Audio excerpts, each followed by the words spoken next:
నమ్మిన వారు దేవునికి స్తోత్రం చెప్పండి ఒకసారి. హల్లెలూయా. నేను ఉద్దేశించినది అది నిశ్చయముగా జరుగును అనే మాట అక్కడ రాస్తూ ఉన్నాడు. ఈరోజు దేవుడు నేను ఉద్దేశించినది అది నిశ్చయముగా జరుగుతుంది అని దేవుడు చెప్పాడు.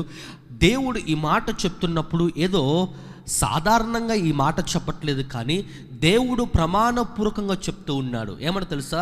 ఇదిగో నేను ప్రమాణం చేస్తున్నాను, అదేంటంటే నేను ఉద్దేశించే ప్రతి కార్యము కూడా అది ఏమవుతుంది, నిశ్చయముగా జరగబోతుంది అనే మాట మాట్లాడుతూ ఉన్నాడు.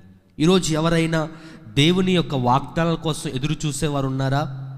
చాలాసార్లు చాలామంది దేవుని వాగ్దానాల కొరకు ఎదురు చూసేవారు చాలామంది కనబడుతూ ఉన్నారు. దేవుని యొక్క అమూల్యమైన ప్రామిస్, ఆ మంచి వాగ్దానాలు, దేవుడు నాకు ఏ వాగ్దానం ఇస్తాడా, ఆ వాగ్దానాన్ని కనిపెట్టుకొని ఎలా నేను